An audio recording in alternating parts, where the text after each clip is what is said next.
My dearest, what are you doing here? Oh, I'm drawn to you. Then let me paint a picture for you. We are so different. I don't know where to start. No, we have so many things in common. I don't know where I start and where it's you. Part 1. A TikTok minute on drawing versus painting. Painting versus drawing. What's the difference? Shorten could be drawing uses lines, painting uses forms. Here are examples to help you understand. Some art styles and artists use both. So what is it? Historically, anything that uses lines was considered a drawing rather than a painting. And in Western culture, not fine art. We have since improved our understanding of art, which is the best thing about it. If you can delete the line art and the rendering still makes the artwork readable, then it leans more heavy on form and is a painting. Drawing isn't superior to painting or vice versa. It's different techniques that impact the artwork. But each has things that it is better fitted for than the other. Part 2. What is drawing? Drawing the lines. This means that in most cases, when you use a pen or pencil, you will end up with a drawing. Drawing means using lines or line art to communicate to the viewer. You look at the edges of an object and put those on the page. Line art is very instructional. It shows you the function of an object.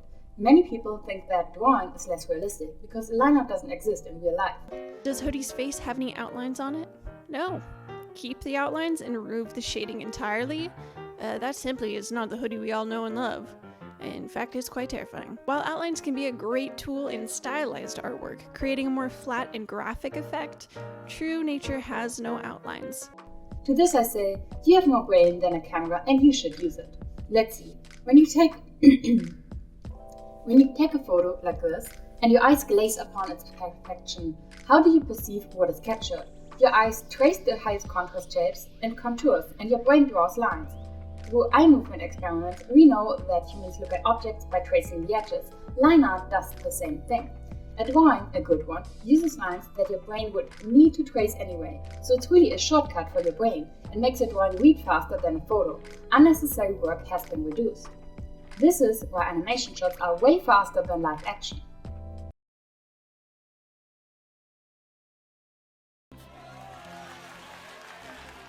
He could also edit in ways that a lot of live-action filmmakers could not.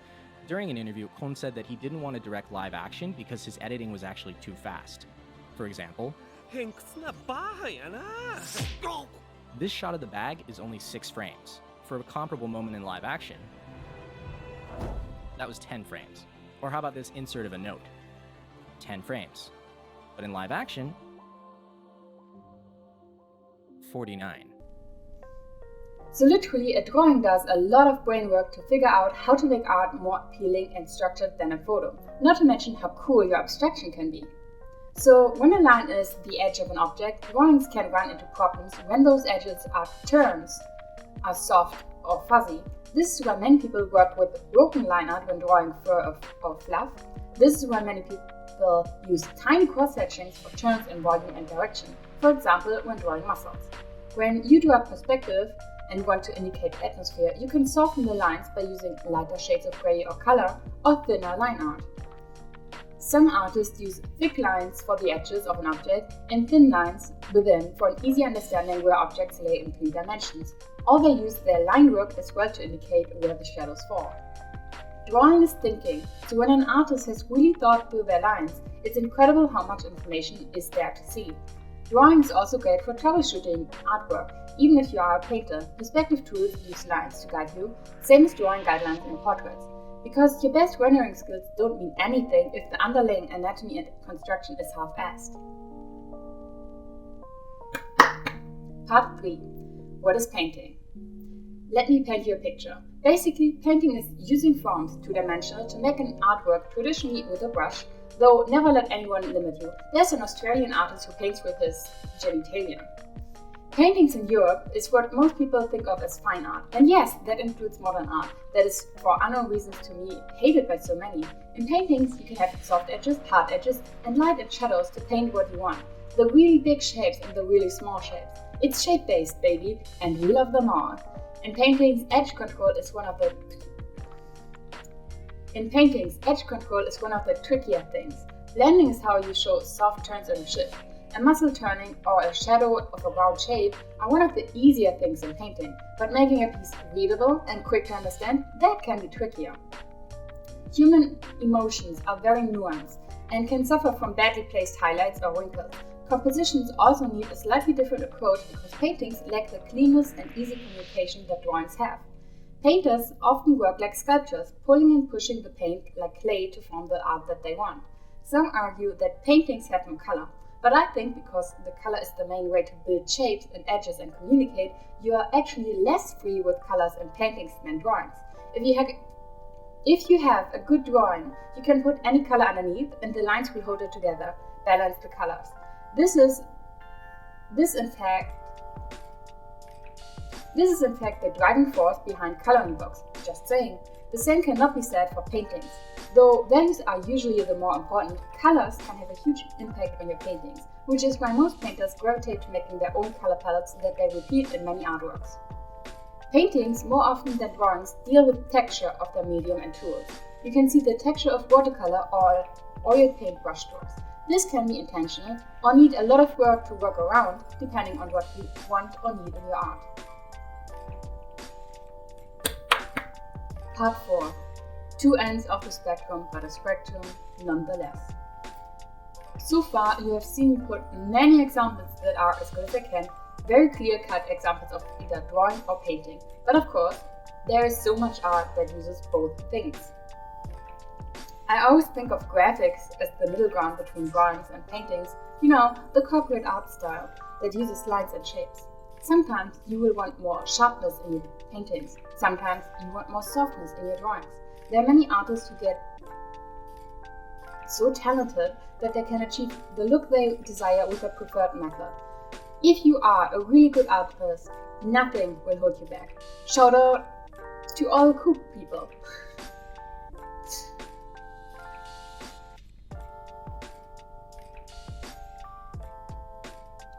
That being said, beginner artists will often start out with drawing. It is really helpful and cheap because you only need printer paper and a pencil to start out with. Drawing is constructing and thinking. Many tutorials use drawing as their fundamentals. It is really helpful to draw in lines, check the proportions, and construct things. In terms of stylization, many anime have a drawing-based stylization, where Western cartoons are often stylized using shapes. Look at the shape-based character designs here in Disney's Mulan versus the drawing of different eyes in My Hero Academia. One way of doing it isn't better than the other, they are just different approaches. And just so much art uses lines and shapes. Like, a lot of amazing artists don't need this distinction at all. It is just the art history nerds that will tell you, oh, why don't you use a painterly approach? These distinctions between drawing and painting is here to help you. Ask yourself this, every time you learn something new. How helpful is this to you and your journey? Part 5. I destroyed a lot of stuff in my life.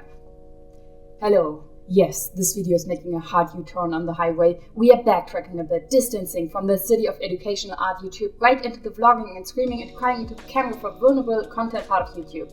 We are now done with any practical tips, so feel free to skip the end of this video. Go watch something else if you are not comfortable with me as a person. Isn't it stupid to always be presented with binary options and then discovering a spectrum of possibilities in between? Yes, visual art is often categorized into paintings versus drawings. We are all aware of the gender binary, and could bisexual people please pick up a side? It's frustrating to not know where you stand. Words are a tool to help sort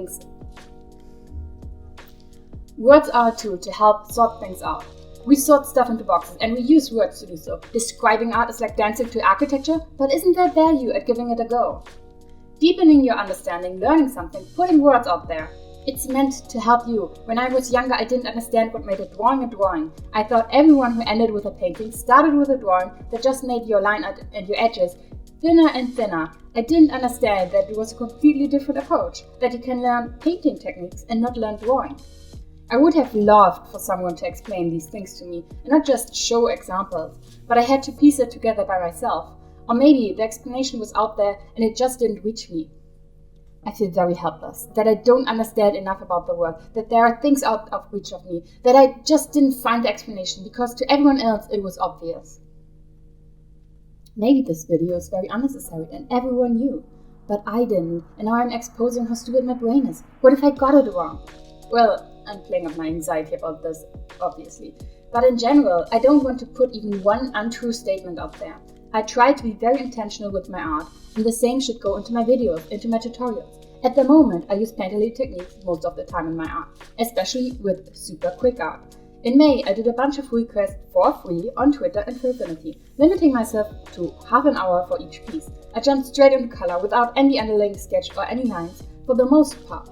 And sometimes I made mistakes that would be fixable if I stopped to draw some lines, but no, I put myself under time pressure.